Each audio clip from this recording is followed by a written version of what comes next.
Hey, how's it going? Well, thanks for downloading this guy there, folks. This is going to be a bonus episode.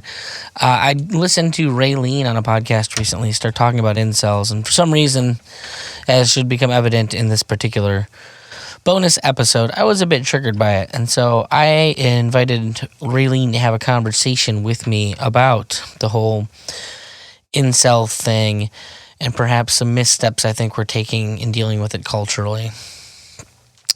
So, at any rate, I'm not going to belabor this a whole bunch of time. I just wanted to kind of set up what this is going to be. The normal episode will come out at the normal time, the normal way. But enjoy. You know, in the meantime.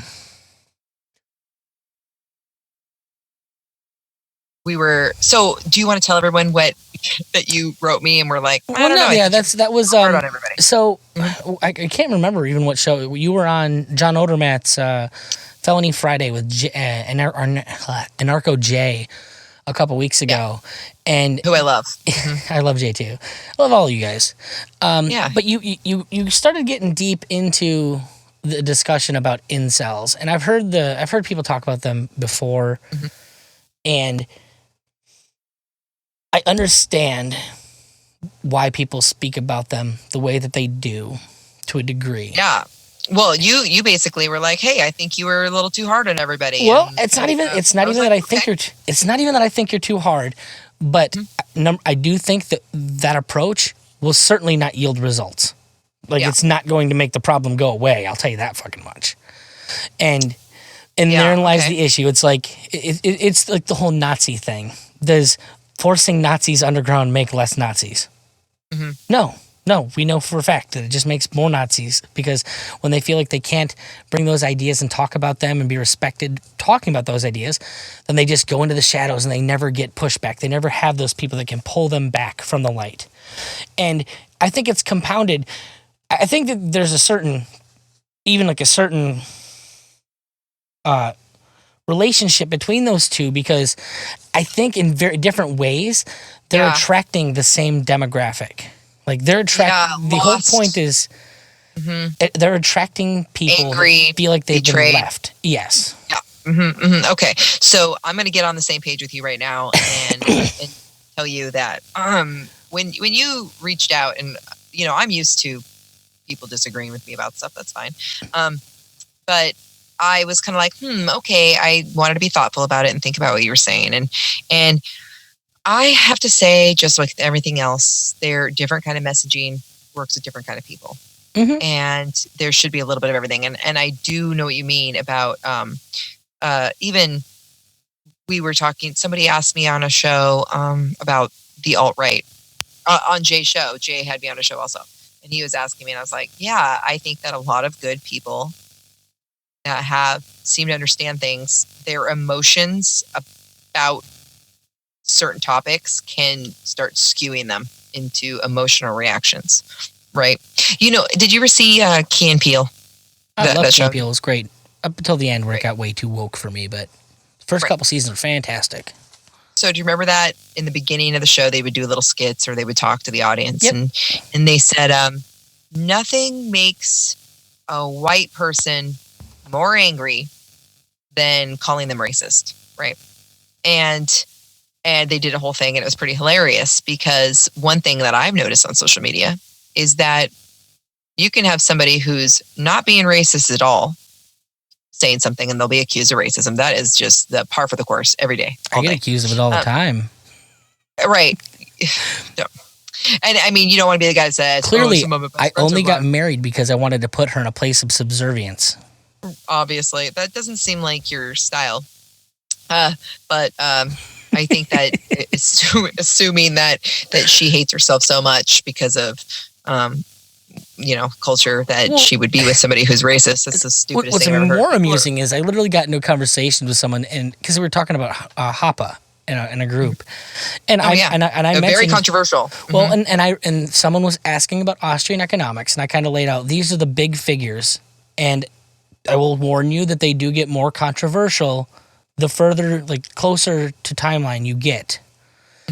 And I did it to warn the guy, Mises and Hayek, you're not going to get too much of an issue from. But if you start talking to Rothbard and then certainly Hoppe, people will raise eyebrows at you. And certainly someone jumped into, Hoppe's a horrible racist. Now, personally, I don't know or care if Hoppe's a racist. I don't, right? Like, if the idea is a good idea, I can edit out the racist bullshit for being racist bullshit. The same as you have to be able to exchange ideas, and just because you're guilty by association in a different way. I mean, like, it's like saying you can't listen to somebody talking. Well, so basically, you're guilty now. The whole thing escalated because I'm like, he's married to a Turkish woman and lives in Turkey, surrounded by brown people. Seems like an odd place to go if you're a racist, but I guess it could be what it is. So, but then this, at some point, this guy says, like, well, sexists marry women all the time. And I'm like, wait, are you equating sexism and racism as being the same thing? Sexism is let's just do that real fast, because what you're saying is true, and I can see both sides, because there are misogynists who marry women or have daughters, but more so there are people who are racist that have black friends or Mexican friends. But they in fact they want to believe they're not, but then again, racist itself, that word has become one giant umbrella, wouldn't you say? Remember when we were kids? Well, but what I was getting at is there's a fundamental difference between those two things. Number one, if I marry a woman, and yeah, sure, there's a certain element where, yeah, you could probably do that and keep a woman subservient. However, you're not going to do that if you're racist, because part of the whole racism thing, if you're planning on having children, they're going to be mixed blood, and that is a different, that's not something that you could tolerate. So absolutely, it is fundamentally, at least in this very specific way, you're right, considerably different. One is more of like a social dynamic that you believe in. The other one is you just believe they're not people. Absolutely. Like, at no point is a sexist going to say, oh yeah, but I mean, women aren't people. They're just, they're a different type of person. Racist will make that claim. In America, way back when, before America was America today, if you were a woman, you didn't have rights, and you were less than human to a lot of people. I mean, that is a thing. So, and I'm not, me, I'm not an SJW or anything like that. I just have a lot of, I like to look at different perspectives, talk about those ideas, and then where do we validate them and where do we not? Well, and that was the real reason, because I've spent some time listening to people that have talked about the whole INCELS thing, and honestly, your experience is definitely different than anyone I've come across in that. In general, INCELs I know. I almost tagged you in a post or two. I saw 2 separate posts by people in the movement. I wish you would have. And I can. I'll just hook you up with them. And 2 different people, 2 women, talking about posts from MGTOW and INCELS and what they were like. And it's aggressive. At first it starts out flirting or friendliness is what I want to say. It starts out like, I'm a nice guy and I'm just coming to talk to you about these things that are not a big deal, or like a little wave in the inbox. And then if you don't respond in the way, and I'm not rude, as I would say I'm not a rude person. Would you agree? No, not at all. Right. I was thinking of what would be the funnier comeback, and eventually I just decided to be honest. Right. No, I'm not usually. I was gonna be like, no, you're a bitch, but you're not rude, I'm a boss ass bitch. So, I, you know it. I was laughing because it's true. I have seen dudes start out really friendly, and then they start to spam you weirdly. And I'll be doing something normal like making my kids dinner. I try to respond to people. I'm pretty accessible and approachable. And when you don't do it, or they'll flirt with you and say, like weird things, like they want you to look at whatever their art is. And it's like kind of subversively sexual. Okay. Or they'll make comments like flirting. It's obvious. I'm not fucking stupid. Nick. I mean, I am wildly naive at times. Don't get me wrong. When it's about me, I think of myself as like an old mom. So I don't think that men are hitting on me. I just Full disclosure, I'd fuck the shit out of you. So Look, we'll get that out of the gates. You're hot. Yeah, MILF. That will come in later. But then again, I like moms, so. Yeah, right. Part of my I like attraction moms. to Liz was I assumed she was older than me and maybe had kids. That's kind of been my MO forever. You know, I have like mom vibe. I'm adopted to everybody. I mean, these people come. For me, it was always like I could fuck all night and then I could watch cartoons and eat cereal in the morning, and that was totally cool. So people with kids were always a positive. Yeah, like I mean, yeah, mom vibe strong. But I'm pretty nice, but I'll be going and doing things, and then they'll get mad, and then they'll start sending a lot of messages, and then call me a slut or a bitch. It doesn't happen a whole lot. It has happened enough. I've seen it a lot. Oh no. Okay, and so from that frame of reference, I absolutely understand where you're coming from. I think I was interpreting what you were saying perhaps a little differently. So why don't you? Because I don't remember what I was saying. I was drinking. Well, no, it's whatever. What you clarifying it for here is fine. So the first thing I'll get off is that I was absolutely triggered by what you said for personal reasons. It was 100% personal, emotional reasons, because very much so had I discovered one thing at a different time in my life, I would have been that guy. I would have been one of those angry, screeching people on the other side of a computer screen. I mean, one thing differently in all of our lives, we would have been and that's proud of. Or and the thing is, I mean, I don't know that anyone would take me as being, an incel at this point, but there's very specific things that, like, I'm not any different of a person now necessarily, but there is. So to get kind of into the story that goes into this, I don't know how it works for women because I'm not a woman. But what I can say is at the end of a 4-year dry spell, if you haven't been laid or even held hands or kissed someone in 4 years, it fucks with your brain chemistry right off the get-go. I'm going to tell you that. Yeah, absolutely. So, or if you're a woman who's married to a man, and I will say this, that it will do the thing. It 100%, it is different for men and women in that you have never had a point in your life where if you wanted to get laid, you couldn't get laid. That has never been that point in your life. You could be 400 pounds, and I guarantee you. What if you? Okay, let me ask you. Does it count? So I was married before. Okay. Okay. For my husband, I married really young, and my ex. I don't want to talk bad about him. No, that's we're fine. not in each other's lives at all. But the truth is that he had issues, and like pretty much the moment we got married for 5 years, no sex, no anything. And being a young person and not emotionally, I was not as smart as I am now. I didn't have the experience. I just didn't. And all you're ever taught is that men want to fuck. Okay. I mean, I hate to say it like that and just put it out there like they that. do. But we absolutely are driven by our fucking hormones. Okay. So when your husband, the person that you're committed to, doesn't want anything to do, he just didn't want intimacy. He wanted nothing to do with me or our kids, or my older two. By chance, do you have a drug problem? Because no. People that take Oxy, that's actually one of the big things. I actually had dated a girl for a while that her kid's father hadn't touched her in years. Yeah. And it was awesome for me to be the rebound. No drugs. We fucked a lot. Straight edge. Once in a while beer. I mean, yeah, but it just wasn't in his thing. I found out later that he had an extreme porn addiction. That's so weird.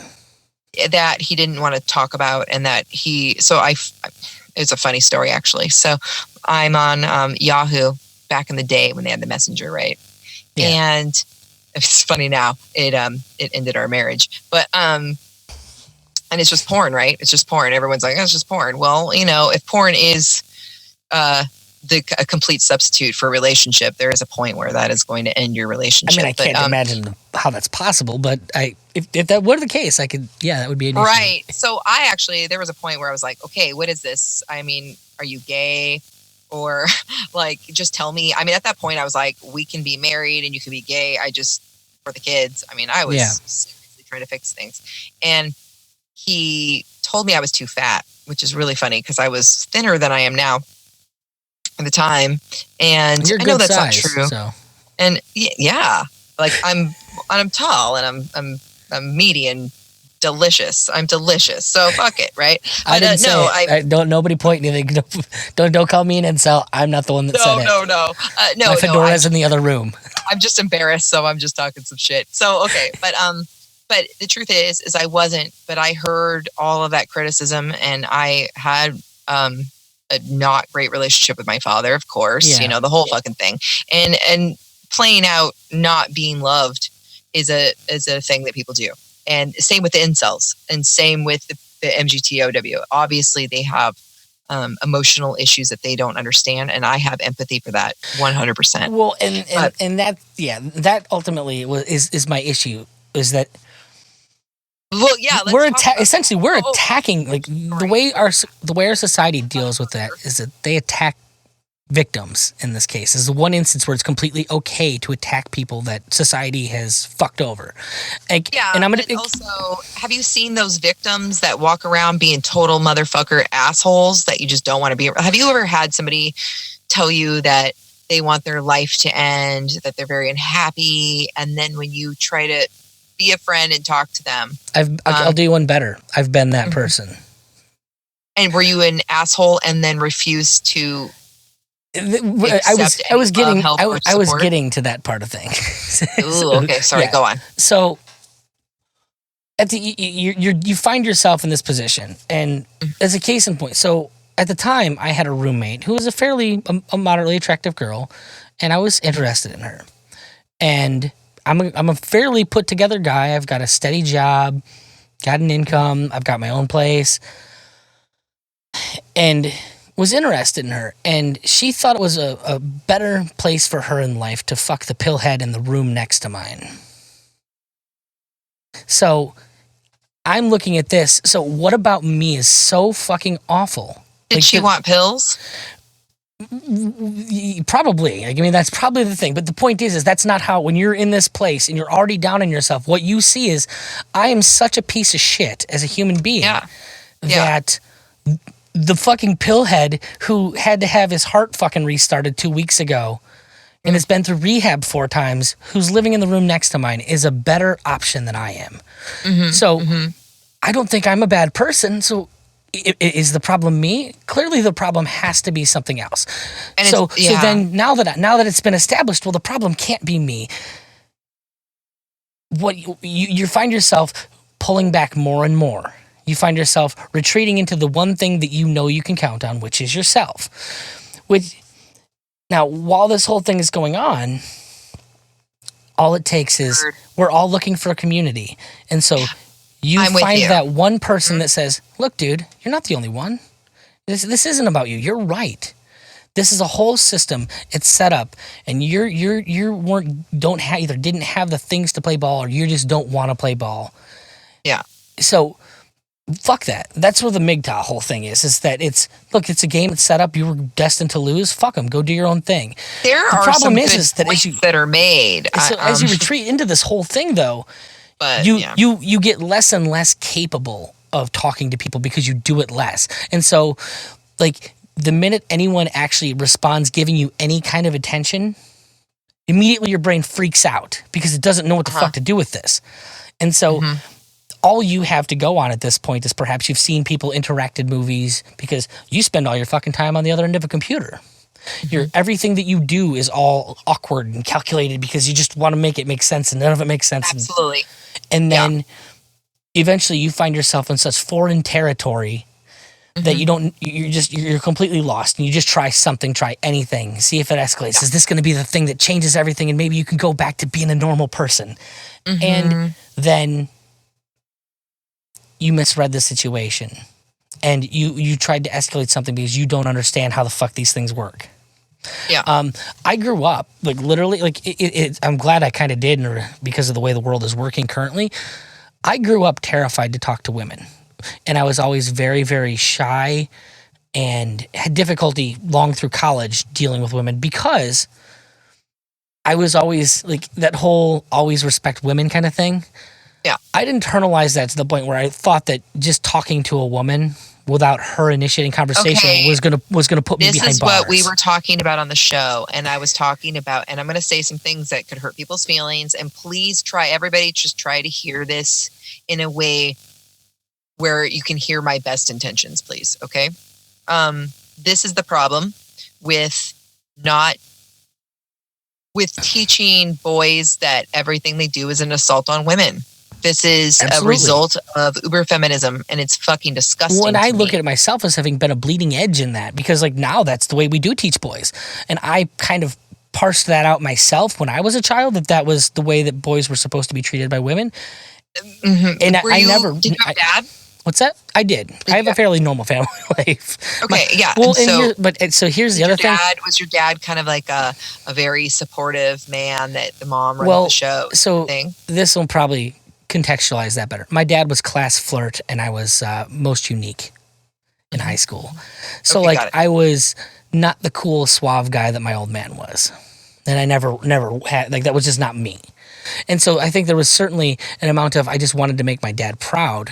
To kind of, I never got the opportunity to do. So because of what you thought that he valued. Well, I mean, and let's be honest, the entire culture values it. Like now had someone. See, like I was saying, I'm a bro, I'm a mom, and I'm also a huge nerd, and I fall for awkward people. All of them. I want them all. I want to collect them. I want to hold them. I want to put them in my pocket. I want to carry them on my shoulders. I love them. Awkward people's fine, but there is a certain point that, like, at the base human level, men, women, everyone is attracted to confidence. And the fact of the matter is that if you don't get that lesson at the appropriate time in your life. But why? Let's break that down. Why are people attracted to confidence? I could tell you. I could guess at it, but that's entirely that's a biological thing. Okay. Like you go and do all of the research. Like I wish absolutely, if somebody can't even stand themselves, you're like, oh, red flags everywhere. Peace. Yeah. Okay. That's all it is. And like, if you don't think you're worth something, then why would I want to find out what the fuck's wrong with you? I'm going to get out of here. Exactly. Right? That's the truth. Okay. So we need to teach our children to not embrace this victim culture because it is extremely unhealthy, but more so, we were talking about the promotion and of beta males, this whole nice guy, fedora, milady, that isn't working. Especially when the frustrated. Well, that's not a real thing, though.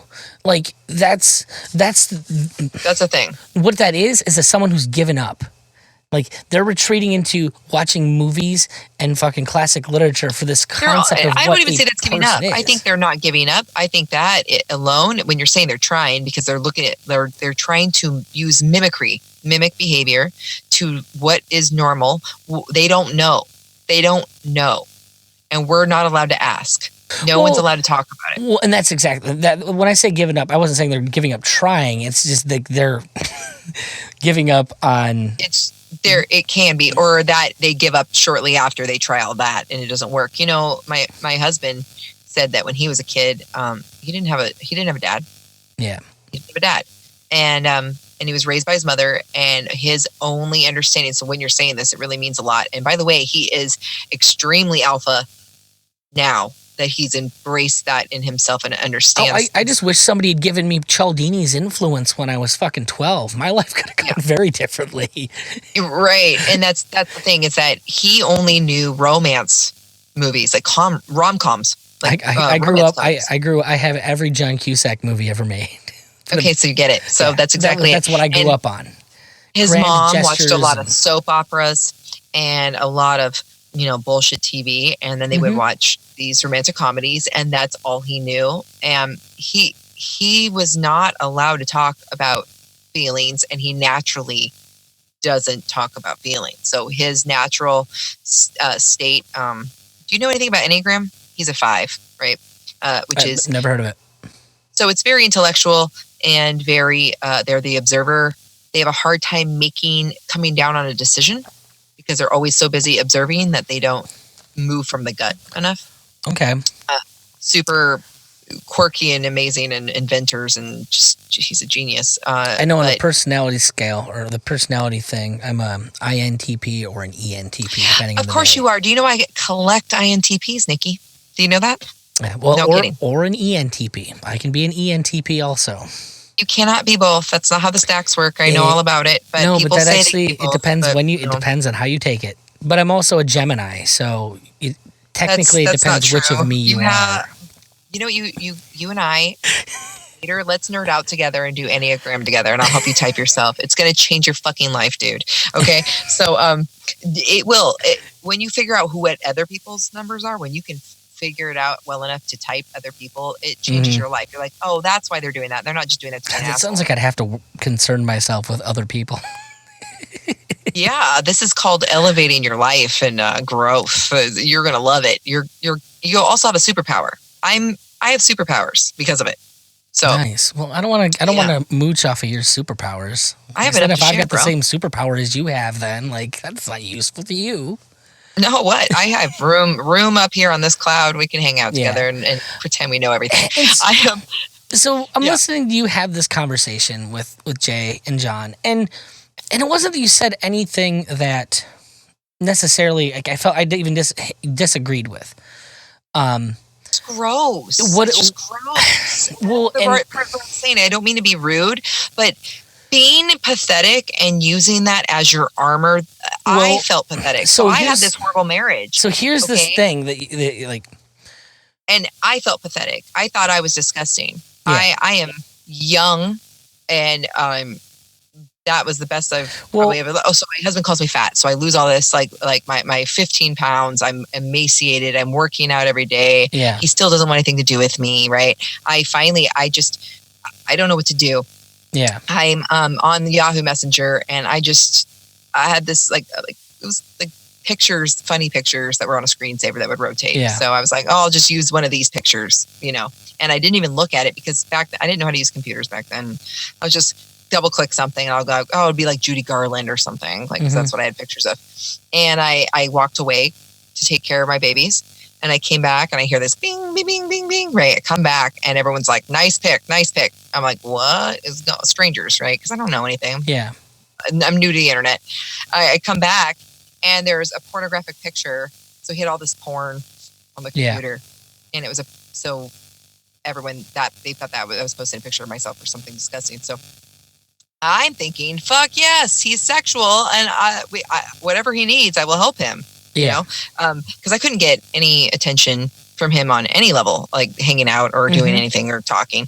And so when I confronted him with it, he was like, that's none of your business. Like I was like, oh, we can look at porn together or something. I didn't know. I was like, anything. Going, well, no, I'm married to you, so it's my fucking business now. Yeah, we don't have the whole my business, your business thing anymore. Oh no, we got babies, it was so severed. Nut up and be a man.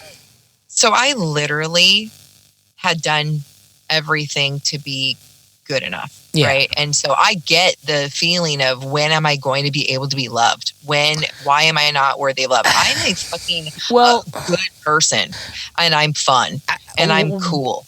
Like, why? Why is this not happening? And I won't say that what you experienced there isn't a powerful thing, but what you experienced there, I will tell you, is fundamentally different than no person on earth. You're in that case, you're kind of constructing a prison where there's this one person. Because I had morals and rules. Because I was married, you have rules preventing you from acting it. I guarantee you, had you walked out the door that night and walked into any bar, said, someone I want to fuck right now. Yeah, it would have happened. Yeah. Men do not have that option. It is just not something that we have, because women have the pickings of whatever they want. Men have to go out because of the way society is structured, the way biology works.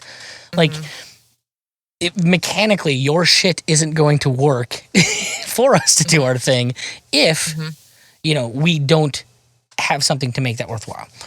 Yeah. So there is certainly something that is fundamentally different between men and women biologically that will make this affect them differently. Like I said, I don't know, not trying to Go for it. Yeah, I'm not trying to make victims out of all men, because men have plenty of other fucking things. But there is this one very specific thing. Yeah. Now, the other thing that kind of coincides with this is that I'm sure you've never been into any of the groups that like some of like these people are in. What I will tell you is that some of these men have every fucking reason, because the universe just shit right on them. They have no hope. Like their genetics are so fucking awful that no one will ever want to fuck them. And if for no other reason, prostitution should be legal. I know people that I went to school with, that you just know, that have always been, and I don't mean to be an asshole, but repulsive. Yeah, no, but that's the thing. Genetics don't fucking work for everybody. Right? Their eyes are too fucking close together, big ass nose. And looks should not be everything, and your body does not define you, blah, blah, blah. Okay, I get it. But if it don't make your fucking bean bounce, it don't make your bean bounce. Well, and sometimes they're like a little off, or just the whole thing, the whole package. It could be the whole thing.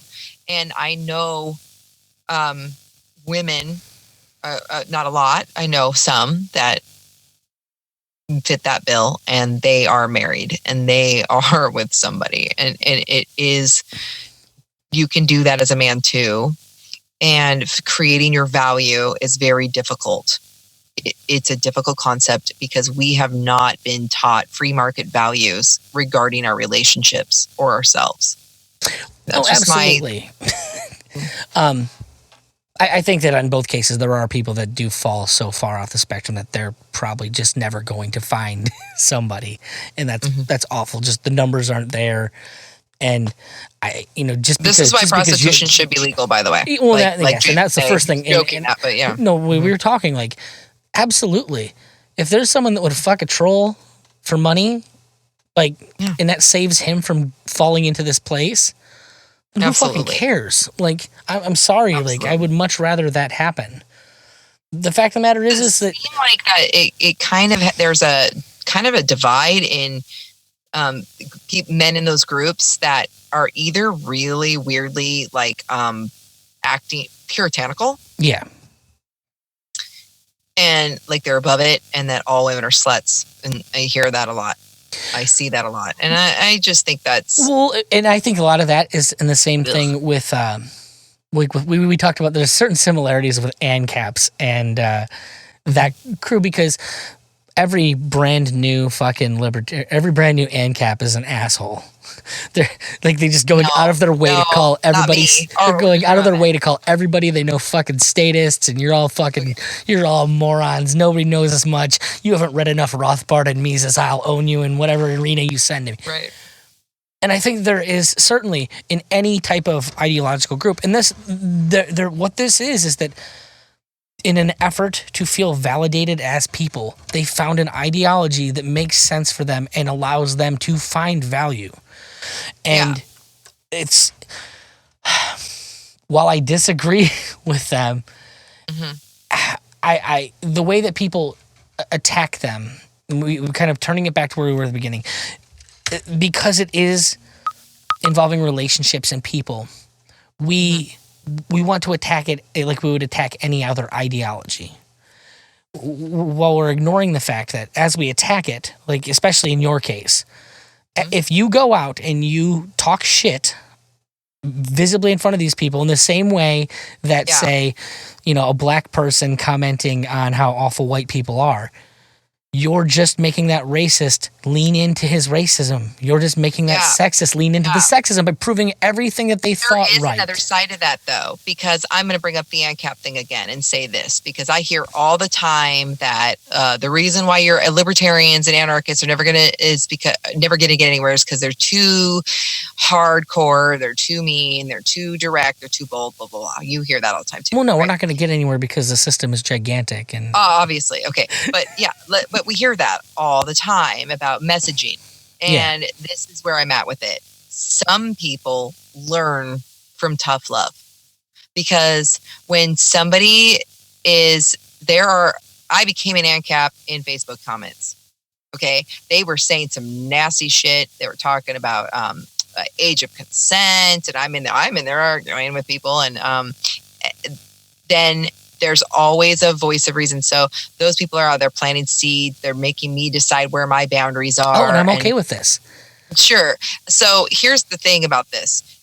I don't think that being too nice, and I think that sometimes you have to shame people culturally. And I'm so funny. I'm saying that on one hand, on the other hand, I totally don't believe what I'm saying. It's very dichotomous in me, because on some level we have to ostracize certain behavior. And on some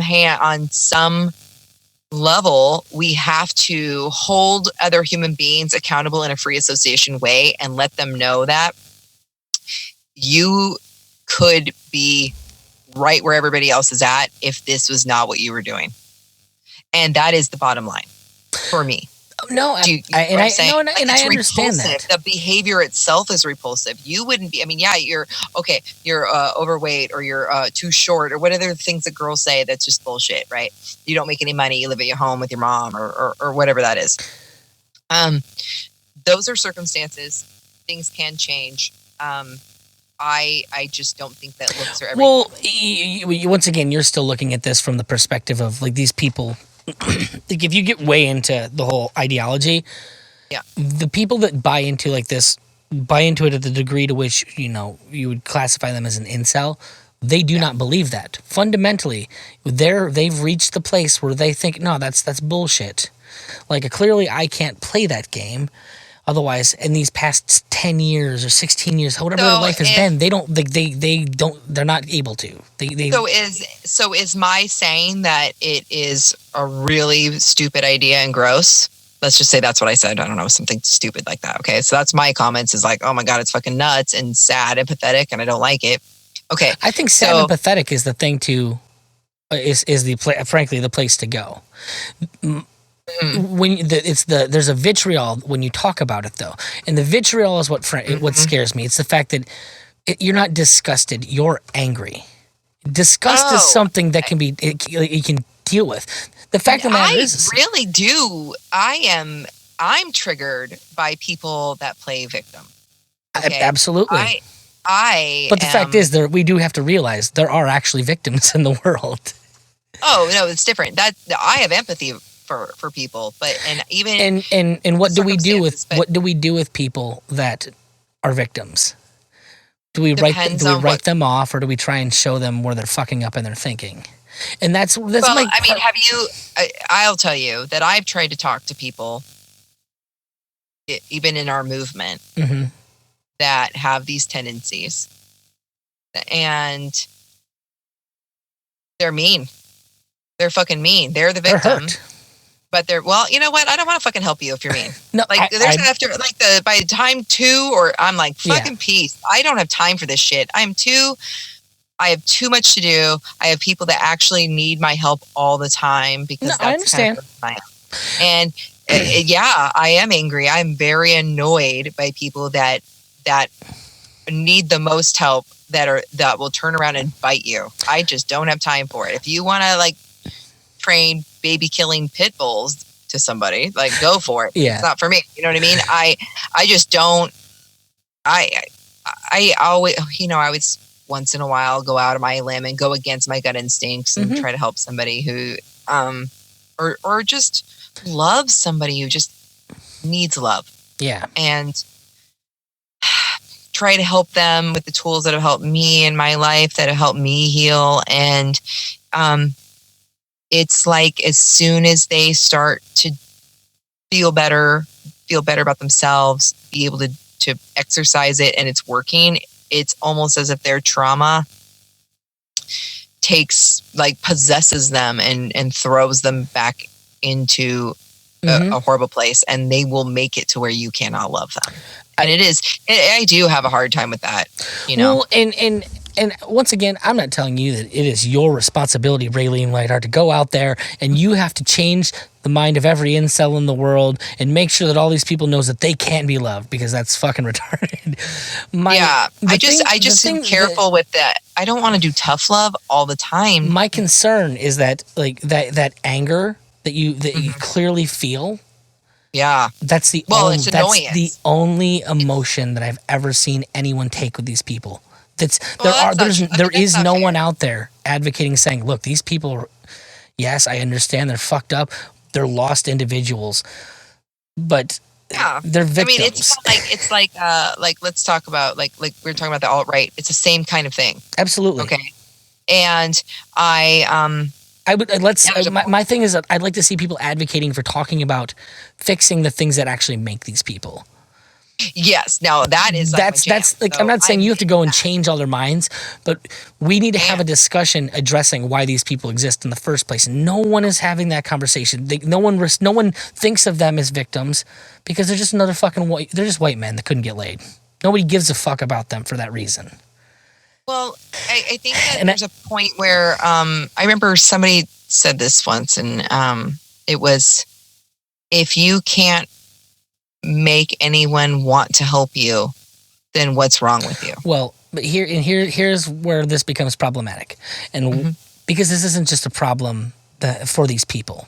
Sure, this becomes is now a systematic problem. We're making more alt-righters. We're making more Nazis. We're making more fucking incels because of our cultural. So people who are not racist. So when they actually say some racist shit, that's just the way it is. It's crazy. Yeah, and so collectivism is going to do that. If we it's going can't to devolve.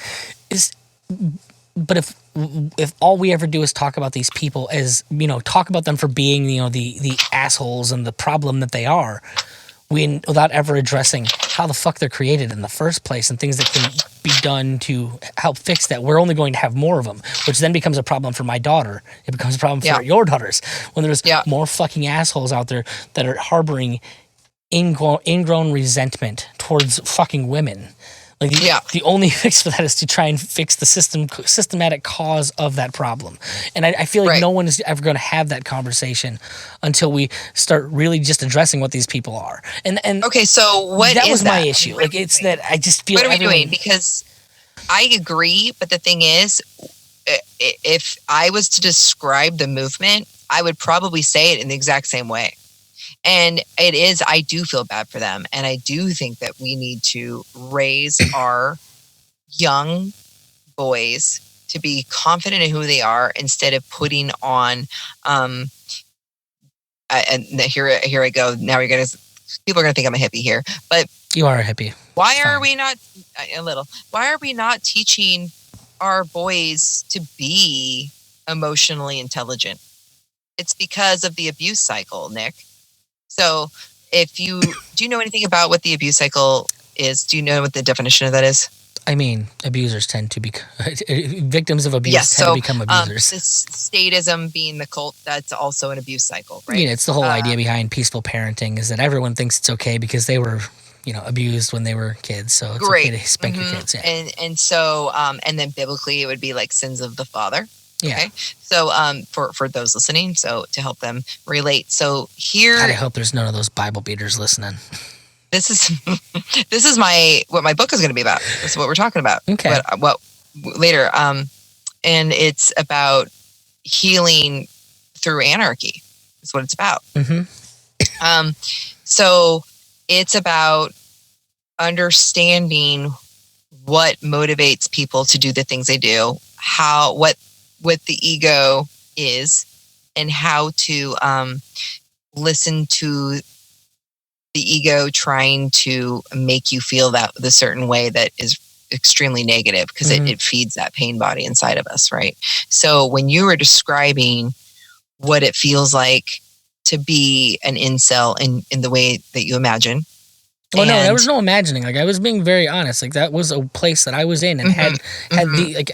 I think this actual movement. Yeah, no, this movement happened slightly after I would have been in that place, and like had stumbled across the one fucking person in the world that was willing to have sex with my fucking sad sack ass and started redeveloping my person and finding value in myself. I mean, isn't it crazy that many sicknesses that we pass down, and girls are so afraid that their sexuality is bad and that if they have sex then they are a whore, and that's what they're taught, that all that matters is their chastity or virginity. Or well, you mean you and me have talked about the whole rape thing, and I do not believe rape is anything other than assault. just with you're adding mental baggage to an assault. Like that's the way it is to me. I remember. It's like, right, but you get it. It's Yeah. that women are not allowed to be free and men are not allowed to be free, and we have the same fucking bullshit put on both genders, sex, whatever that is all about now.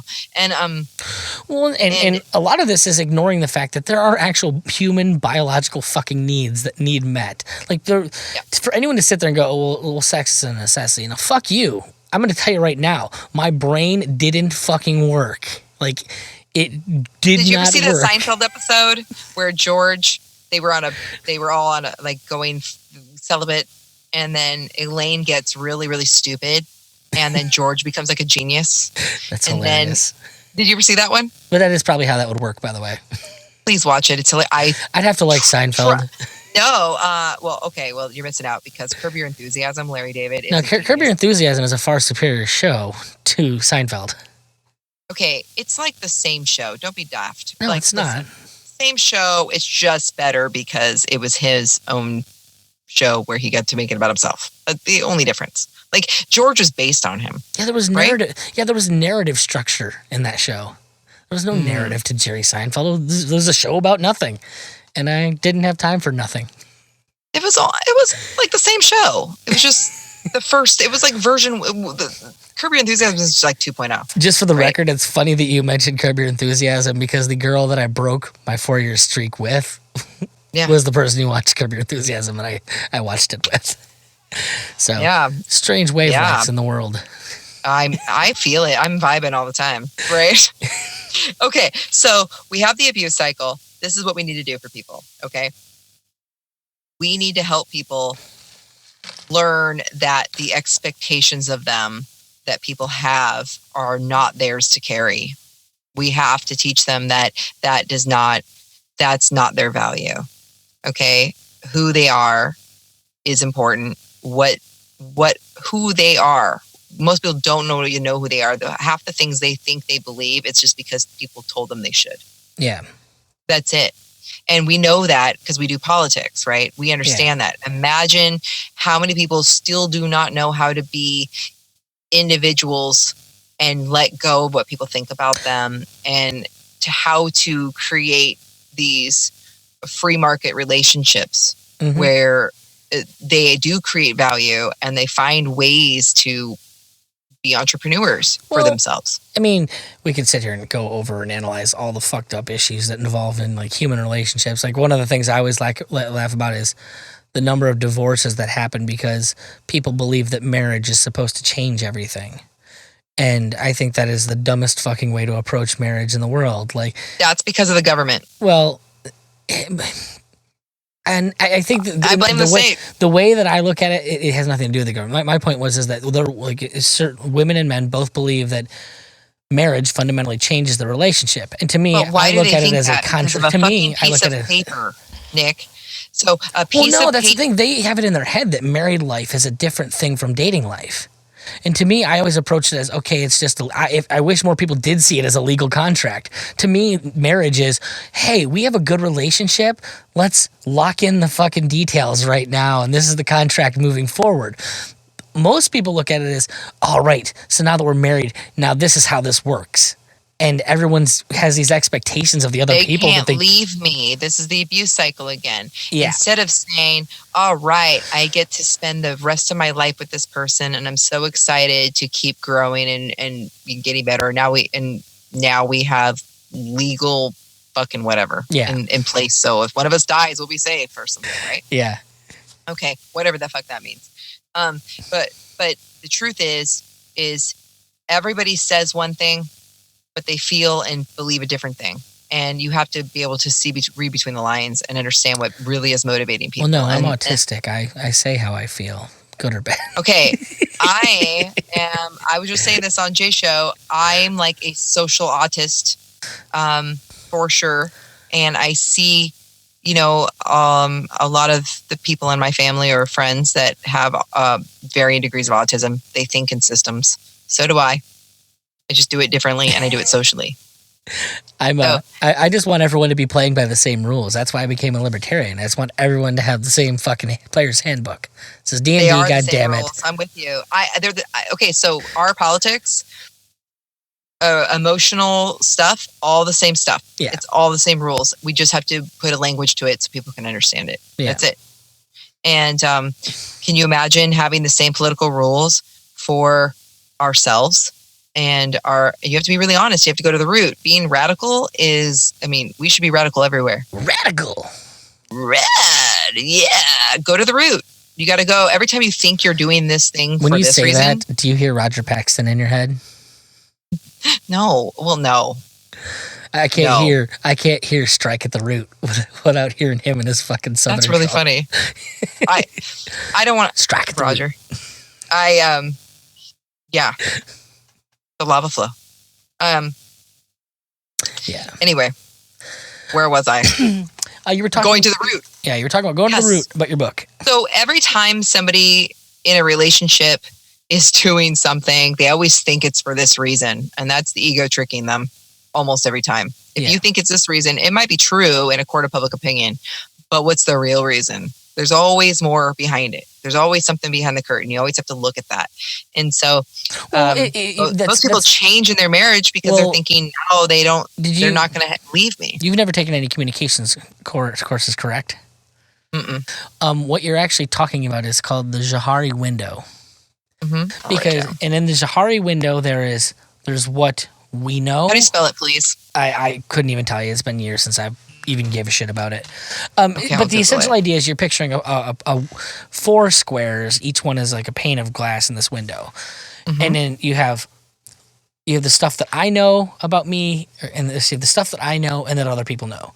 And then you have the stuff that I know that other people don't know. And then you have the stuff that other people know that I don't know. And then you have the stuff that neither of us knows. Mm-hmm. And this describes all of the information pertaining to everything in the universe, and that anytime you look at a fact, but I'm into this and I want to learn more about it. No, what it was the point though that there's what you're talking about is that I think you were framing it as that you have to look past what people are saying. The fact of the matter is what we say, actually. Well, yes, but my point is that once you're good at that, then you can do it with other people. Well, and what I was saying is that there's those 2 boxes on the bottom of the Johari window that represent, there's information that I may not be telling you. There's also information that I just may not know. So it's perhaps, I'm using it to prove your point that it's a very old philosophical thing within the communications. Yeah. It's backing you up and saying that we do need to analyze this stuff. Which is, let's talk. How many times have we said, I broke up with him because he did this or this or this? And that's all. And I always call it court of a public opinion because it's true. And everyone's going to agree with you. So. Pardon? I've never dumped anybody, so I wouldn't know. Okay, well, let's try something else. So I told her that I was upset because she could have blah, blah, blah, blah, blah instead. God, that sounds so bitchy. Fucking stupid.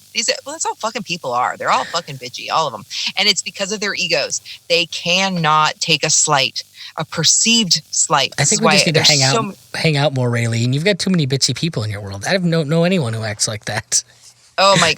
Well, I mean, I've eliminated most of that. It's all very, very egoic reaction. Yeah. Okay. And when have you ever seen people on Facebook that talk about how many people give them dirty looks? No one's giving them fucking dirty looks. No one's giving them dirty looks. They just can't get outside of their own ego. And when they see somebody look at them, they get so insecure. They start thinking people don't like them. And then they believe they're getting dirty looks. Most people are just thinking about whatever they have to do later. Yeah. Okay. You're not that important to them. But our egos will not put down a perceived insult. In fact, it needs it. It wants us to be the best and for everyone to like us. And absolutely. We talk a lot about this with the introvert musician, by the way. Nice. Because that's one of the things that I started listening, or when I was reading Cialdini, that he kind of gets to is once you understand how human psychology works, the bottom line is so you're on stage and you're thinking, oh my God, everyone is just thinks I'm terrible and they don't know how to tell me. When the fact is, most people are sitting there eating dinner, they're thinking about anything in the fucking world, and they don't give a shit that you're there in the first fucking place at all. And the only thing that, like, if they leave tonight, the only memory they're going to have of you is if you do something to wow them or think you're a total fucking idiot. So you have to either be good enough for them to care or be stupid enough for them to care. One of those is probably more likely to happen. just be a little good. It's is what I've noticed is every time somebody thinks, well, what do they mean by that? Like, are they trying to make me feel guilty? Are they trying to put me in debt? You know, you get all these like feelings, like what's going on? I don't ask that question anymore. Everybody usually. I take everyone at their word.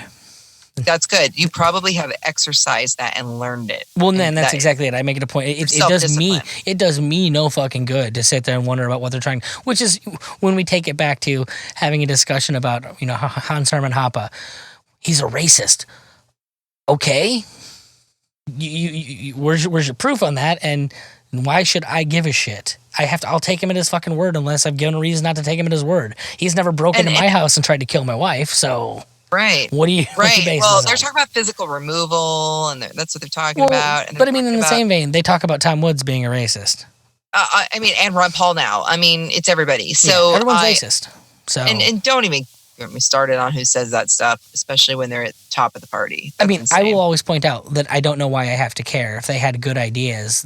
Like, literally, every one of the founding fathers owned slaves. Also, Hoppe was talking about how certain traditional family structures, in his opinion. Well, it's very funny that they point out the you know, his feelings on minorities first. Very rarely do they point out what he had to say about, you know, the gay community. Yeah, like you have to really go down before they'll go after that. And he did have some things to say. I was going to say I actually think was the worst. Which, by the way, is why I like to fucking like. Okay, so am I racist? Am I gay bashing? Because I mean, I don't see you having sucked any dicks. I've sucked dicks. Have you sucked dicks? Did you? I fucked black women. Like, I married a black woman. So. Oh my God, you win. Am I the racist here? Am I the queer basher? You know, the guy that actually has. Okay. So that's where we're at. That's awesome. I mean, like, well, okay. I hate so virtue anyway, signaling, but it is very useful. The whole. I just feel like everything's folding in on itself, and we are in a crazy world. Everything. It doesn't matter. Like, we can't. So the whole incel thing. But there's third wave feminism, the SJWs. They're finding everything is wrong with everything. You can't have any biology is not allowed to be talked about on any level. And I feel like I am so open-minded and cool. I mean, that's another Larry David, Curb Your Enthusiasm. Well, but so once you're adding another layer to where I was, with my initial frustration with this whole thing is that, so libertarians and anarchists, we tend to be the ones that are willing to, you know, we're allowed to be Walter Blocks and say, you know, these are the people that society hates, and we can find like the way to defend it, defending the undefendable and all that kind of stuff. Mm-hmm. And with incels, it's a group that even the fucking libertarians won't touch. No one is throwing a life raft to these people out. There's nobody on the planet. Like, no one, like literally the entire main culture. There's so many of them in our group.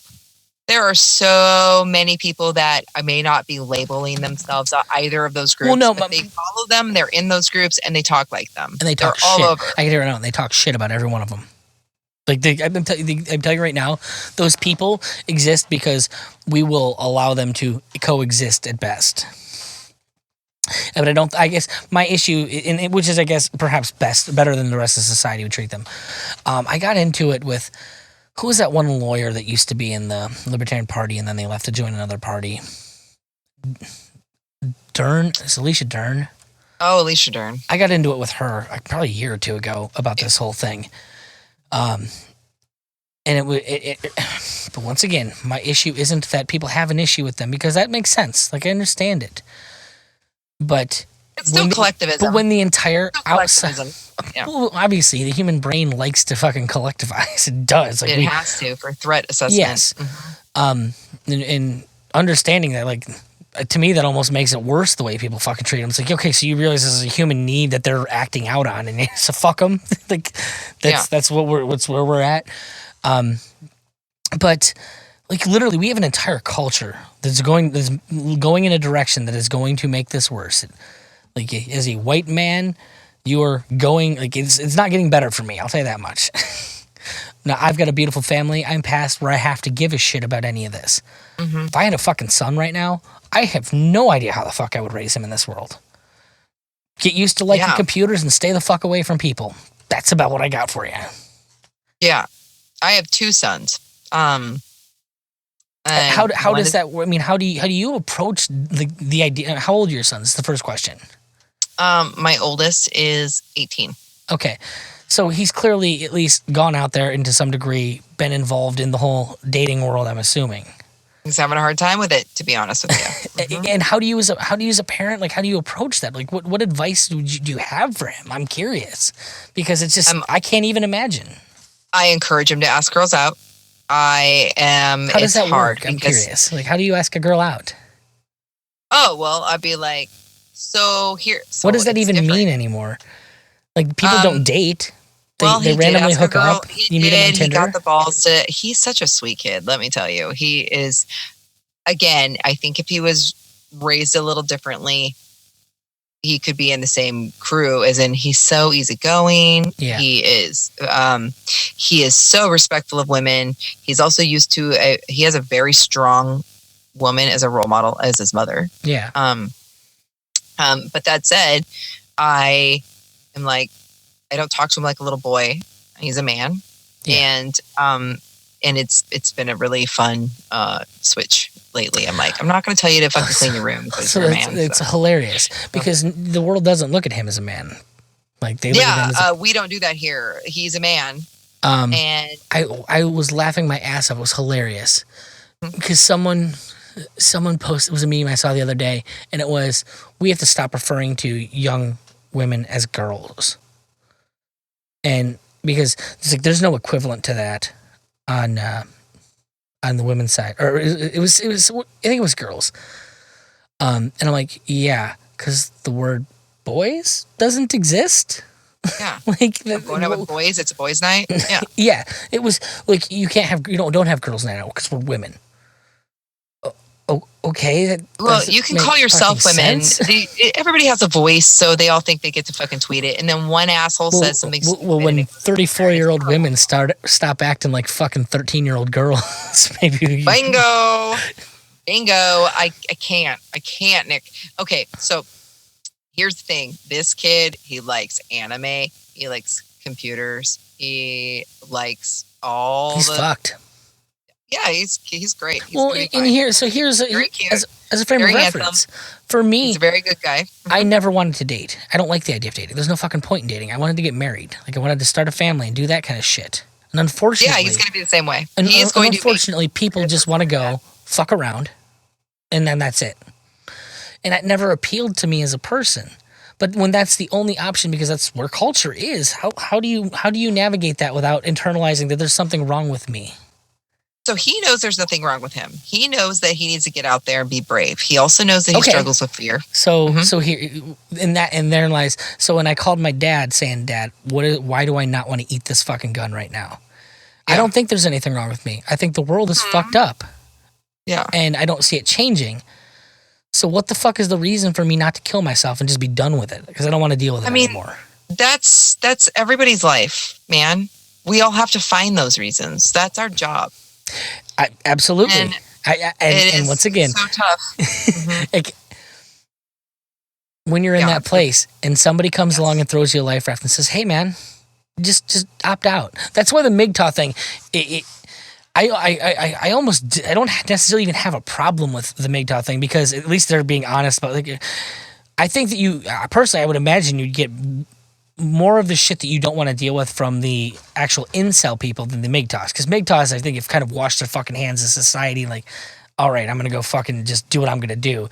Some of the MGTOW stuff is totally reasonable to me. Like the off-grid stuff. Yeah. And even like the traditional the MGTOW is the opt-out. When we're done playing your game. They're like, they're not. No, I'm not going to get married because they're going to get marital rape or divorce rape or whatever. Yeah. And about money. Well, and once again, let's not pretend that when it comes into the men's rights side of things, there's some genuine fucking legal shit that men get raped on. Yeah, it's weird because I can't come down on the side of no such thing as child support. I just can't. Yeah. At the same time, because it takes two to make a baby. That said, what the fuck are men having babies with women that they don't want to have babies with? All of them, women and men. I see both sides. Learn to control your bodies or something. Like if you don't want to have sex with them because they're pieces of shit, and if they're not going to make a good mom or dad, you said I only want to be with. I want to be in a relationship. I want to be married. Yeah. Okay. Me too. Me too. So I totally get it. We've all made mistakes, but just how many to be mistakes clear, you need to I've never wore a fucking rubber and was trying to knock up every woman I could to force them into marriage. Oh my God. Please just make a baby. Oh my God. That's so cute. I drank too much Mountain Dew, so like there was going to be too much yellow dye number 5 for my sperm to work, but it's probably like you didn't because your when I had a kid, you were making bad choices. When me and Liz tried to not have a kid. Yeah. That's what I mean. Shortly after the IUD went in is when we had a kid. I'd fucked without a rubber for years and never had a kid. Yeah. But the minute the IUD went in and we said, no, I think we're going to be cool to not have one. That's when we had one. And you don't believe in God? See, to me, like that's like God. How'd that happen? That's crazy. That's like universe, whatever. I don't care what you call it. That's amazing. Like, I just don't feel the need to buy into all the bullshit and malarkey and the politics that goes with that whole thing. Yeah. I call it collective unconscious. So it's real. Yeah, whatever you want to call it. And saying it, like I'll say I'm an atheist just because, well, I don't know what it is and who fucking cares. Yeah. Like for me, the most important thing is going out and being a good person in the world. Yeah. And once again, I'll bring it back to not to belabor this whole thing. Is that is part of me being a good person is I do think that lost souls need at least somebody to fucking stand up for them. So no what do you think that needs to be done? Like as if we were there? Because I don't think that babying certain behaviors. Oh no, and I don't think that either. I think that said, I do care about each individual and I want them to find their way. I want them to find peace, actually. I don't care about what they're saying to other people. First things first, we need to legalize prostitution. Absolutely. Because the minute you can go and fucking pay for sexual gratification, the minute you can get out of that whole fucking cycle of your brain not working because you fucking haven't nutted in forever.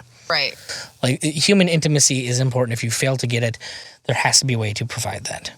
Absolutely. And I'm, and if she charges $10,000 a fucking minute, I don't give a shit. That can be what it is. And he might have a job and be able to support that. God, go for it. I'd suck dicks for $10,000 a minute, whatever.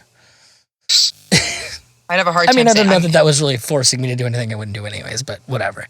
Seriously, no, okay, I'm not trying to act like I'm flirting with sex work here on my own level. Okay, I really don't want anyone to misconstrue this. That said, I'm going to talk about how I'm going to do that. No, I wish that there were women out there that wanted to mom these people and have sex with them and give them beautiful experiences. I mean, what a fucking amazing job. A job or I will 100. You don't even have to take it on yourself, Raylene. I 100% believe that if someone was gifted in fucking or exceptionally beautiful and could monetize that, I do not see a problem with that. 100%. The same as being a fucking 7 feet tall and playing basketball. Your natural gifts directed you one place. And really care about it. It's not for me. It's not my life. It's not my life. But I could totally see in a different, like an alter ego that wasn't a monogamist and that didn't, all that kind of stuff. I mean, I just feel so bad for people. Like I want to help everybody all the time. That's just something I can do. I also can't adopt 1,600 cats. I just can't. So I'm not going to have sex with people because I feel sorry for them. Would argue with her. Cat. My friend Stephanie would argue with you. She can adopt 17,000 cats. I get new pictures of kitties every day. Just constantly kitties everywhere. wish I could, but I don't want my cats to start peeing in my house. Yeah. And we have 5. We have 5 cats. So many cats. That's it. Mm-hmm. I like having just the one that like I can see on the steps and be like, "What's up, bro?" And then we walk away. Does it go outside? No, definitely not. I live in the city also, like so. Right. We live in the country, and our cats go outside because I think that I have very happy cats because they get to play outside and kill stuff. So I'm an asshole that lets my cats go outside. So we have 5 of them, and they have their territory. Yeah, but it's different in the country. Like if you live in a place, like my cat runs out, he's going to be in the middle of the street. So, absolutely, or someone will steal him. Mm-hmm. Well, I don't see that being as a problem. My one cat actually, we've had a couple cats for the past years. One of them died because I got him from a friend, and he was like 17 years old. But that cat chased off my cat that was a stray we took in. Yep. And then so that cat ran off, and then the one that ran it off died like a month later. Okay, okay, so that is the thing about cats is they have personality dynamics and they will chase off a cat. And we had a cat. We used to have another cat, and then his name was Ronan, aptly named. My older son, who is Did you kill the cat when you had like the human? No, we didn't kill any cat. But his name, so Ronan left our house and went, and so he was eating other people's food. He'd come home and smell like other people's kitchens. So I was like, "Oh, Ronan, you scallywag! He's going out there meeting other people." And then Best he left. Way to describe a cat, scallywag. Scallywag. right. He's like, and he's like all black and super like kind of rough but sleek fur, like flat, but it's a little rougher. He was always he was scallywag. Weirdo cat. God, he's awesome. So he started coming home, and somebody else's, and he'd come visit, and they were putting collars on him and hilarious, stupid names. I'm like, you can't just steal someone's cat. It was hilarious. So we would just take off their collars. I think we took 17 collars off of this cat that keeps coming back to our house, and he brings stray cats over to our house to eat still. And then he goes and hangs out with other people and then comes back when he wants to. He's the funniest cat. So that was like kind of the saddest story about, like, I love him too much to lock him in my house. If he wants to go live with other people, then he can come just visit. It's really cute. We need to find people for all the stray incels. Yeah, right? I wish I could. But yeah, so, how do you reorganize an entire fucking society that's gone off the rails? I don't know necessarily how to do that. All I know is that maybe we should make a Dear Incel type starter pack that helps them, that somebody could just send them a link and say, "Hey, listen, I really care about you. I'd really like you to look at this. I mean, do you want to like work on something like that for funsies?" I mean, whatever. I think that the most important thing is just as people, we have to do better to remind to ourselves to not other people, because we're human beings, and there is always that thing to when we all find that thing that is over the line for us, and maybe it's just gonna be the cause of just me personally to try and make people be more conscious. For me, it's just a consciousness thing. Like we have to, because everyone focuses on the way that they act, they don't focus on the way they got there, and it makes it real easy to other them. Oh, they're just a bunch of fucking pieces of shit. It is. Well, I don't really like to do that. That's not my style. But yeah, I am annoyed by it. It is annoying, especially when I actually do feel sorry for them. Here's a question. Do you give up on all the statists? Or do you go out there and you try and tell people? Well, there's a point where when someone's being a total dick to me, then I'm done. Yeah. So I guess I treat every person individually very similar. Yeah. Is what I would say. Okay. But I still talk shit about statists and say, "Oh man, I fucking can't stand the statism." But I would never do that on an individual basis. And it's the same as when I was. But it's a label is the hard part. Yeah. But yeah, well, I guess my big thing is that I wonder how many people out there know people that are flirting with this and don't realize it. Is there the bigger issue? I'm worried that it's too many people, and I just want them to not.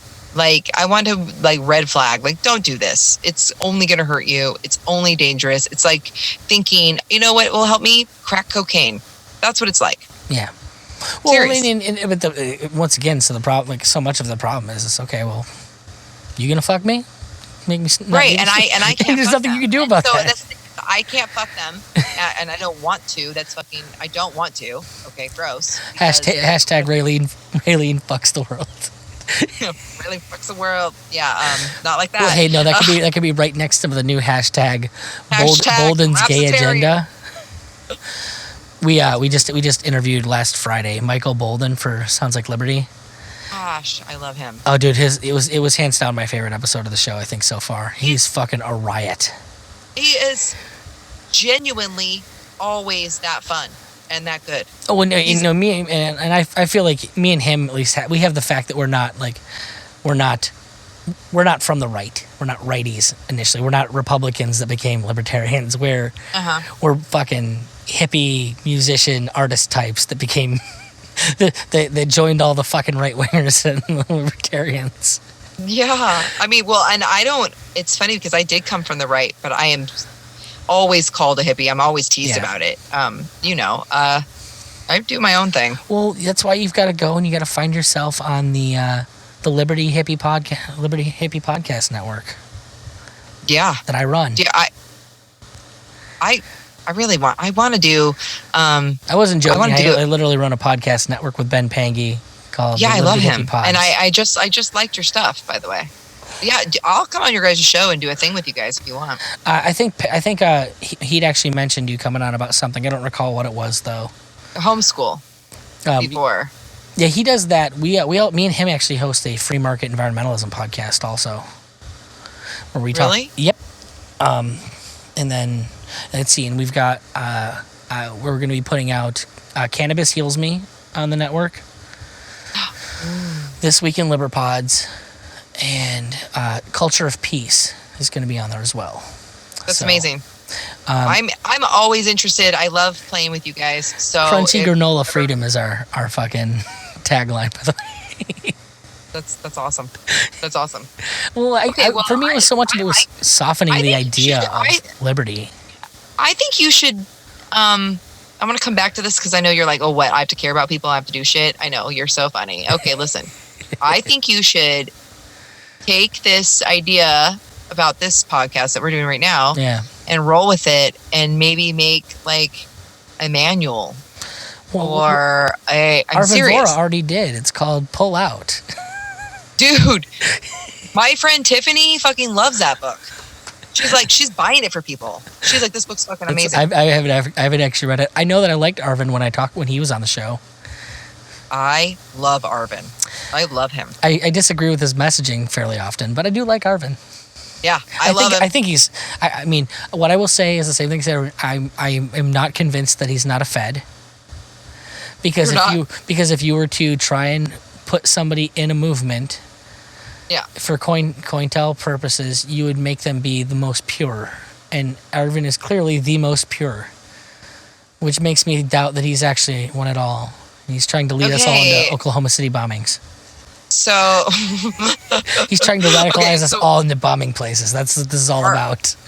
Arvin is I love him. I love him. And just to be clear, I told him that to his face.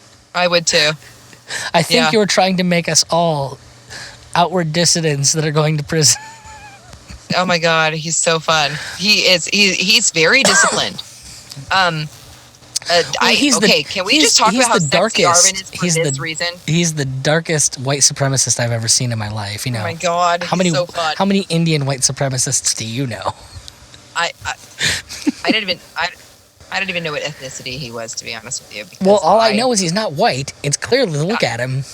I'm a white person, so me guessing an ethnicity is just going to get me in trouble. But he has a very nice brown skin. I lived most of my life where many of the black women in music I did not know were black. So.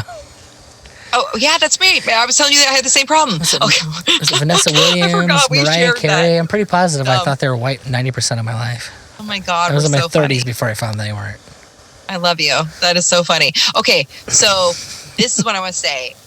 Arvin, if that is what that book is about, if that is what it is about, and I'm going to be honest, I thought it was a MGTOW book. Like, that was the whole point. It is. in the same vein, it's about being a man in this world right now. Yeah. And there's some, he talks about men wanting to be with women who are like less touched probably, and like stuff like that. I'm not going to say it right. I'm going to not actually say anything else because I'm going to say it wrong. I think the one size fits all thing is always my issue that I have, because frankly, I would prefer someone that knew how to fuck. So like if she'd been with a few people, that seems preferable to me. But though, I've been with my husband for so long that it just keeps getting better. I didn't think that was possible, but it just keeps getting better. When the fuck you find the time? You've got so many kids. Oh my God, he's still trying to put them in me. I'm like, get out of here. I just have time.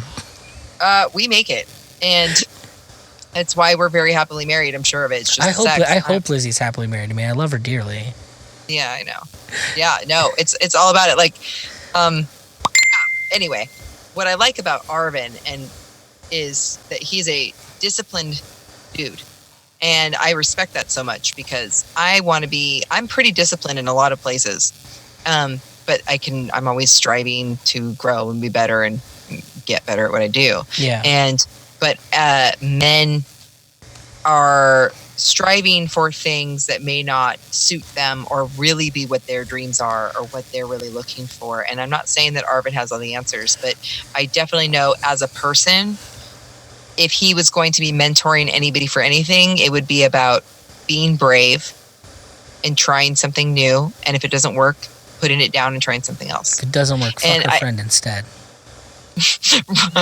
Hotel, motel, Holiday Inn, right? Oh, don't date yourself like that, Raylene. Come on, give me something a little bit more contemporary.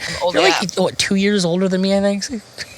So old. So okay. So anyway, I always forget because like I look like when I see you and like we talk, I'm like, oh, that's right, she is like we're about the same age. I forget. I don't know why. Like I listen to the show and it's just got to be because Johnny's on there, and I know Johnny's a little bit older. That I just assume that you're older. I know you're not. Said the other day, they're like, "How old are you?" And then I was like, "Oh, I'm old." And they're like, how old are you?" And I'm like, "Oh, I'm a little older." And then he's like, "Oh my God, like 30, like late 30s." Well, and maybe and he goes, "You've got older kids too." You're a foxy older lady. He said it was so cute. And maybe that's a bit of it, is it because you do have you've got an 18-year-old kid. Like I don't have an 18-year-old kid. Well, I had babies as a teenager, so yeah. Well, and just for the record, and that's not odd to me, my parents had me at fucking 20, so it's not like they were all that old when they had me. My parents are still, maybe 55 now? Yeah, cool. So, I've got friends that are the same age as my parents. Right, yeah. That's what I was, okay, so when I got a job after I found out about my husband, I was like, I was still married, but on paper, but it was just like, okay, what the fuck am I here for, right? So I go get a job because I just needed to make my own money. I needed some kind of validation. I needed something to do other than just hanging out with the kids and being around somebody who doesn't want to be around me. And I go get this job, and it was... I went through such emotional abuse with neglect that when I was at this job, people were laughing at my jokes and waving at me and smile, meeting, I'm just being myself, how I always am, and everyone liked me, and I remember not knowing how to accept that. Yeah. So, I was like a beaten dog at that point, and it was really young, and I thought I was an old lady. I was 22, and I thought I was an old woman. Well, all women with kids are old ladies. Come on. Well, yeah. There's a certain degree to which that's going to age you as a person. Yeah, that's true. Especially if you're a good mom, right? Yeah, if you're a good mom, you're not going to be acting like a little girl anymore because life did not prepare you for that. Absolutely. And I remember the first time a guy was flirting with me, I didn't even know. The waitresses are like, "Oh, that guy really likes you," and I'm like, "No." God, I miss working in restaurants for that reason. Oh my God, I love working in restaurants because it's so fun. Oh no, I hated working in restaurants, but everybody fucked everybody. It was just everybody fucks everybody. It was a bunch of 20-year-old people fucking everyone around them. That part was fun. And then there's like your 31-year-old manager that's fucking all those 17-year-old girls. Yeah, there was that too. Yep. You know, because he's got the money to like get them to fuck him. And two missing teeth. There's all that like flirting out on the floor, like you're waiting on people, not paying attention to your job because fuck your job. You're just there to fuck people. Okay, I loved serving and managing, but I really love serving. It's What kind of place were you at? Because I did fine dining and I did Cracker Barrel. Okay, so I great. did both. I did fine dining, which was the worst, and my favorite to serve was Denny's. I did a lot of Denny's. Okay, I preferred the I liked the atmosphere with the people I worked with perhaps better at the Cracker Barrel. Yeah. I preferred the work at the fine dining place because not me. F that. I hated everything about it. Really, I hated everything about it because I had a manager that tried to tell me that I was too friendly. But working for 40 minutes and walking away with $200 in tips. That's all that fucking matters. Okay, that's not the situation I was at because that was where I was at. It was every day. It was the worst job I've ever had. It was the worst job I ever had, and my manager actually she was a new manager, so she was trying to make her bones, and nobody would listen to her. And because I was the new guy, she was hyper focusing on me. Like, it was pretty fucking pathetic is what it was. Now I can look back and go, what a C word. It'll come out on the podcast stream this week. Listen to, we had Raptor on, Zachary Taylor, is that his name? Oh, Zachary Taylor, yeah. Yeah, he's going to be on the episode coming out tomorrow for Sounds Like Liberty. And that was an interesting episode. We talk a lot about nerd shit, and we talk about like the whole gay thing because I used to work with I worked for a gay restaurant when I worked in Erie, and hence why I could make good tips because I was certainly not above flirting with any of the men that came to my tables. Smart. My boss walks up to me one day, and like this is back when I was a young fit man before the weight. Oh, and he comes up to me. He's like, "You're hairy like animal. I take you to Thailand and I make so much money with you." That's a hairy like an animal. That's I think I always the top two buttons undone. Let the chest fro hang out. I am so into chest hair. Okay. Like, I don't think enough women are talking about this, and honestly, I'm a dago. I don't have the option. Okay, I'm not trying to be a dick. I just feel like sometimes the guys that shave their chest, it's just too feminine for me. I did when I ran, but what? When I used to run cross country in college. Okay, that's different. That's for like swimming in sports, and things like that, or MMA. I mean, you're talking about that. Oh my god, you feel so fucking fast when you're hairless. Like it's great for your brain. Like it tricks you. You feel like the wind, like you're just floating. Oh, it's wonderful. Yeah. It's like going into the pool with a couple pieces of clothes on, and then you rip them off, and you feel like a sexy porpoise, right? I'll take your word for that. I've never liked the water that much. You don't like the water? Not particularly. Oh my god, go in with clothes on and then take them off, and you're gonna feel like a fucking god. Okay, you should just do it. Just do it. I don't know. They'd stick to my skin, and I'd like feel them on me, and I don't want to feel like. Those sounds gross. You're not listening to me. This is worth it. I know it's taking it off is what you're saying, but you go into the lake with some shit you don't care about that's easy to pull off, like elastic bands. Okay, you go into this water. And you swim around, and you're going to be like, okay, it's not so bad. Look, really, all I'm saying is I don't know about you, but not all my clothes just fucking peel off in a whip. You know, I've got to like cinch them on. You know, I put a dress on, put a muumuu on, get out of that water. Raylene's removable clothes. Snap away everything. Literally everything Rayleigh owns is like has seams cut into it that just tears off. No wonder you and your husband have such a great relationship, Rayleigh. If my wife walked around in clothes that could be torn off at a moment's notice, we would have a fantastic... My husband finally was like, I put clothes on now, and he's so much more turned on because I'm putting clothes on because I hate clothes. I'm not going to lie. Removing clothes is certainly fun. He is like, it's so funny that I knew I was naked too much. I was obviously too naked too often because when I would have clothes on because I was going to go somewhere, he's like, "Oh, mommy, I got into a thing with over Billie Eilish the other day because someone tried to tell me like, "Oh, well, that's why she wears the kind of clothes she does so that men aren't turned on and don't sexualize her." And I'm like, "Oh, come on, you don't understand how it works." That's not changing any man's mind sexualizing you. That was just going to happen because biology. No, she's actually trying to get cool with the girls. That's what that is. That's about women. She's a dyke? Yeah. No. She wants them to identify with her. She's also a teenager. Yeah, no, I personally, I wasn't attracted to her either. Like, I was part of the, I'm like defending people. I'm like, yeah, I don't find her anything I would be interested in anyways, but whatever. No, well, to each her their music, own. if it is hers, if it's about her, with the stuff that she's writing, is extremely damaged. And again, we talk about, I guess that's the thing. Like, sorry for people. I came up in like, I guess, heavy metal music, and like I listen to so much dark shit that it's cute what she sings. Like, okay, like to me, like, oh, you mean your father didn't rape you when you were a child? It's like, okay, you're doing pretty good for yourself, aren't you? Yeah, but she's probably not talking about it. I mean, well, it's like, oh, like one of my favorite artists of all time is Art Alexakis of Everclear. And have you ever listened to him talk about some of the shit that happened to him in life?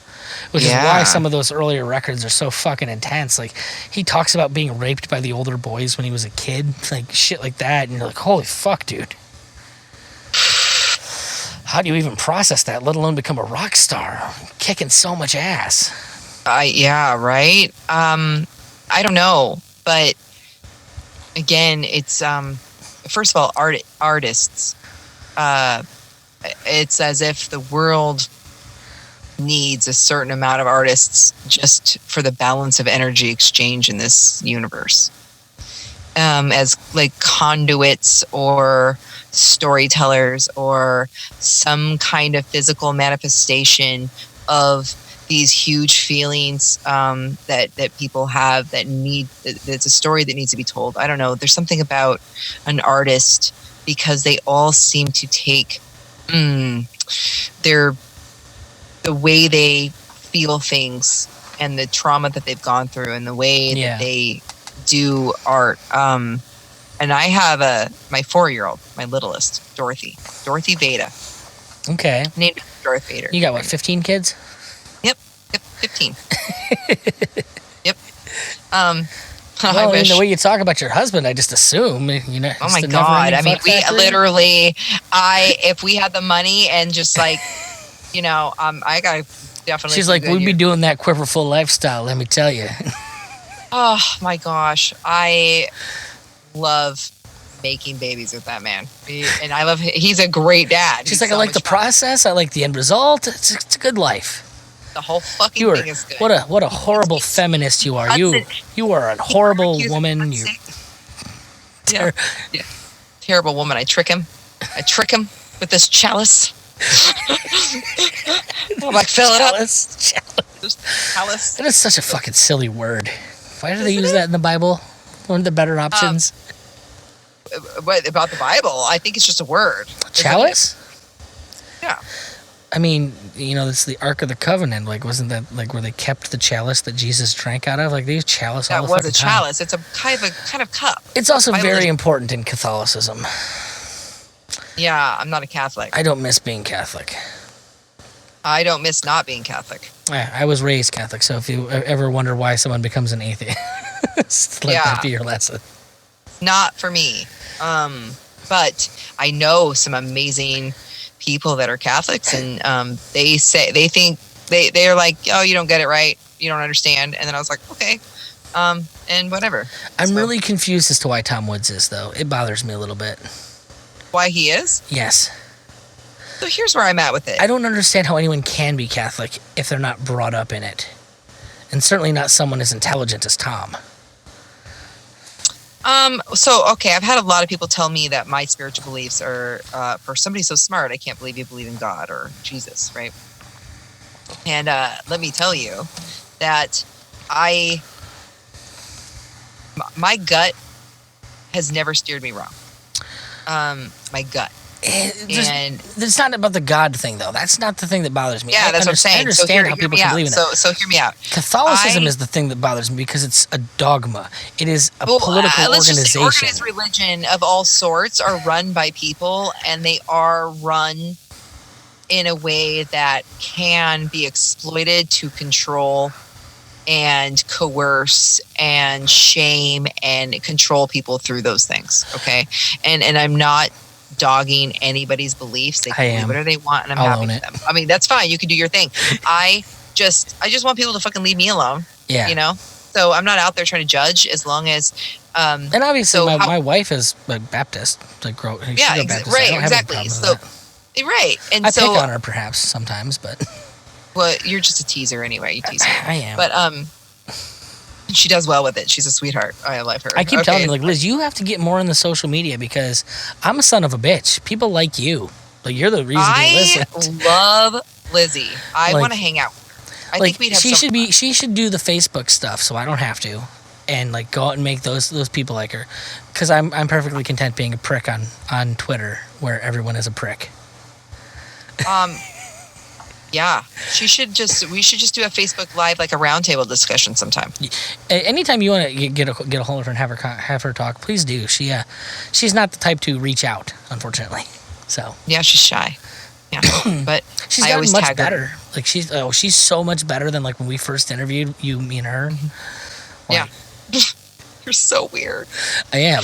I will own it. That's the part of that was the best. That was the best thing. Like at a certain point, especially after I met Liz, like, and I became more comfortable with who I am, I was completely okay with owning the fact. Yeah, I'm a fucking weird dude. I've always been weird, and I think if I'd ever been comfortable with that, like if I've ever truly been comfortable with that, maybe things would have been different. That would have been like the thing that should have been what kept me from becoming an incel, is being comfortable with myself. And owning who you are. But I never did that. I always had the vision of who I was supposed to be, and not living up to that. This is the ego work that we were talking about. And this is how we can bring it all back.